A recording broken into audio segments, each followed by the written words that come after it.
बिस्मिल्लाहिर्रहमानिर्रहीम। आज का प्रोग्राम अपडेट के साथ अपडेट आज ये थी कि वज़ीर-ए-आज़म मियां मोहम्मद शहबाज शरीफ ने आज पार्लियामेंट में एक बड़ी जज्बाती किस्म की तकरीर की। उन्होंने अली मोहम्मद ख़ान की तकरीर में जवाब दिया। उन्होंने जज्बाती एक तकरीर की इमरान ख़ान के हवाले से, मौजूदा जो पीटीआई पे एक बुरा वक़्त चल रहा है उस हवाले से। तो जवाबन वज़ीर-ए-आज़म ने भी तकरीर की और आज जब पार्लियामेंट में वो आए तो उन्होंने जाके पीटीआई के लोगों से, मौलाना फजल रहमान से मुसाफ़ा किया और ये बड़ी अच्छी एक रवायत है। मेरे ख़्याल में ये तमाम पार्टीज़ को इस पर अमल करना चाहिए। इख्तलाफात आपके ज़रूर होने चाहिए, नज़रियाती इख्तलाफात, अपोजिशन भी होनी चाहिए, हुकूमत भी, लेकिन ज़ाती इख्तलाफात तक नहीं जाना चाहिए। इस तरह के गुड जेस्चर जो हैं वो हौसला देते हैं और एक मैसेज भी उन अनासर को देते हैं जो कि मुल्क दुश्मन अनासर हैं। उनको एक मैसेज जाता है कि इनके इख्तलाफात नज़रिए के हो सकते हैं लेकिन आपस में ये एक हैं। जब भी मुल्क पे कोई बुरा वक़्त आएगा या कुछ मुश्किलात होंगी तो ये सारे एक होंगे। वज़ीर-ए-आज़म ने जाके अपोजिशन के लोगों से मुलाकात की, अच्छा जेस्चर था। सब जो हम गैलरी में बैठे हुए लोग थे, हमारे लिए भी बड़ा खुशाइन था कि ये एक जो ये वही पार्लियामेंट है जहाँ पे एक दूसरे से गाली गलोच, बदतमीज़ी, कागज़ फाड़ना, एक दूसरे पे फेंकना और मुसलसल नारेबाजी तकरीर के दौरान, वहीं एक मुल्क का वज़ीर-ए-आज़म जो है वो अपोजिशन से मिल रहा है। और ये मेरे ख़्याल में तमाम लोगों को करना चाहिए। इसमें कोई किसी की फेवर या किसी की मुखालफत करने की ज़रूरत नहीं, अच्छे काम की तारीफ़ होनी चाहिए। वज़ीर-ए-आज़म ने कहा कि पीटीआई को कि इमरान ख़ान को अगर मुश्किलात हैं, जेल की भी बात करें, मुश्किलात हैं तो बात करें। मुज़ाकरात की पेशकश एक बार फिर की है। अच्छा, मुज़ाकरात की पेशकश तब हो रही है जब साइफ़र वाला मामला भी, ज़मानत और उसके बाद 190 मिलियन जो पाउंड हैं उसके हवाले से भी केस, आपको पता है क्या सूरत हाल है। और कल होने जा रहा है फ़ैसला, ज़मानत को जो फ़ैसला महफूज है इद्दत केस के हवाले से, वो भी है जिसके हवाले से राना सनाउल्ला ये कह चुके हैं कि 27 जून को हो सकता है कि इमरान ख़ान रिहा हो जाए, लेकिन हम कोशिश करेंगे कि उनको सलाखों के पीछे ही रखें। उस मौके पे मुज़ाकरात की बात हो रही है। वज़ीर-ए-आज़म ने कहा कि बानी पीटीआई मुश्किलात में है, आएँ बैठ के बात करें। ये भी एक अच्छी बात है। मेरे ख़्याल में अपोजिशन को बैठना चाहिए, बात करनी चाहिए। लड़ाई से, टकराव से ना सिर्फ मुल्क का नुकसान है, ख़ुद का नुकसान है। मुल्क की जो सलामती है इस वक्त, वो भी सूरत हाल सिक्योरिटी के देख लें कि इस सारी लड़ाई का फ़ायदा जो है वो मुल्क दुश्मन अनासर उठा रहे हैं।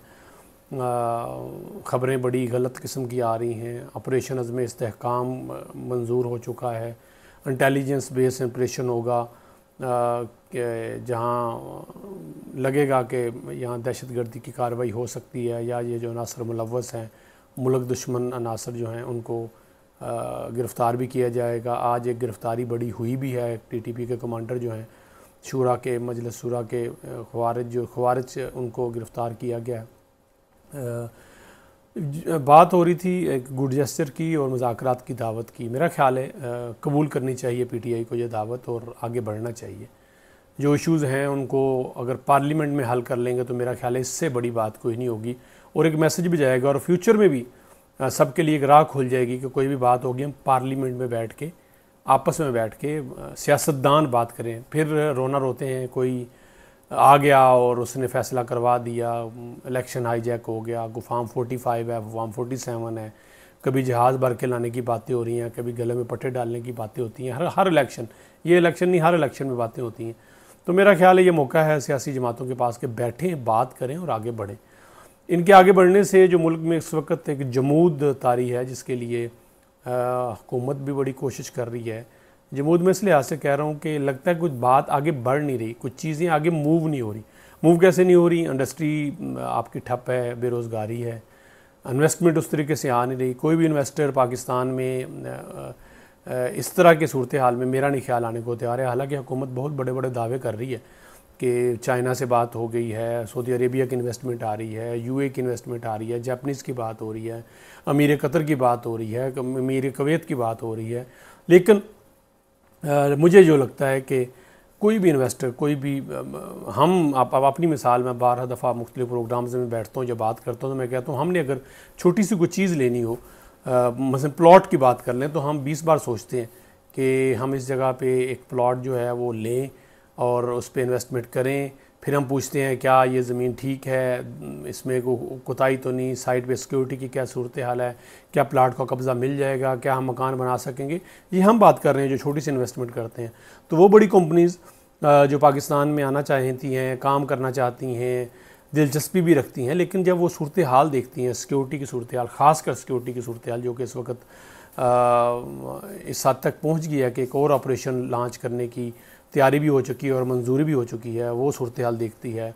सियासी जमातों की आपस में जो ये दूरी है वो देखती है, और एक पार्टी जो है वो बाहर जाके पाकिस्तान के एक अच्छे इमेज के हवाले से बात करती है, तो दूसरी ऐसी बातें करती है कि वो इन्वेस्टर भागता है, वो कहता है कि मैं कहाँ जाऊँगा, क्यों मैं लेके जाऊँ इस मुल्क में पैसे जहाँ पे इनकी सरमायाकारी के हवाले से इनके आपस में तहफ़्फ़ुज़ात ख़त्म नहीं होते। तो मेरा ख्याल है एक अच्छा जेस्चर है, इस पर बैठना चाहिए। और इस मौके पर वज़ीर-ए-आज़म ने बड़ी बात की, याद दहानी कराई उन लोगों को जो आज जज्बाती तकारीर कर रहे हैं। उन्होंने कहा जब मेरी वालदा की डेथ होगी, जब वालदा फ़ौत होगी, तो मुझे जेल के सुप्रीटेंडेंट को मैंने कहा कि यार मेरी यह तारीख़ है, तो मुझे वालदा की जनाजे पे अगर मैं जाना हो तो मुझे जाने दिया जाए। लेकिन मुझे नहीं जाने दिया गया।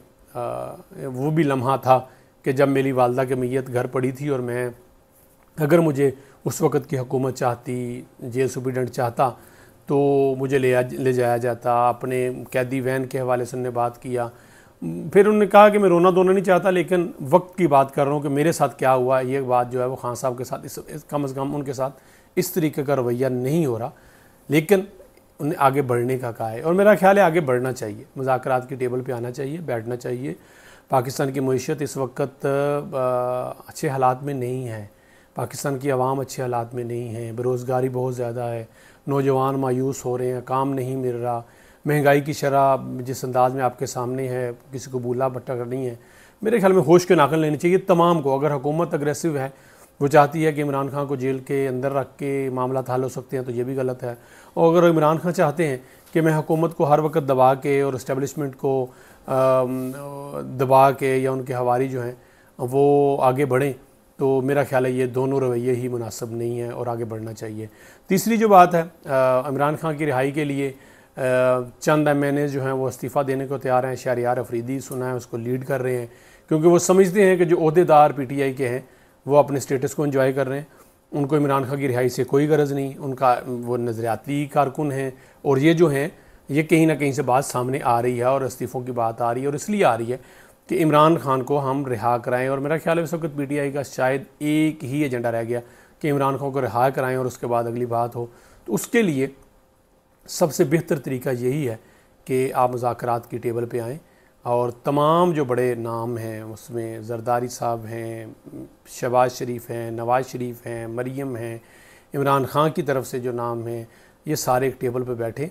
इमरान खान को भी इस सारी चीज़ों को इत्मीनान देना होगा, समझना होगा कि सियासत जो है वो इंतकाम की बुनियाद पे नहीं होती, और इंतकाम की सियासत कभी भी कामयाब नहीं होती।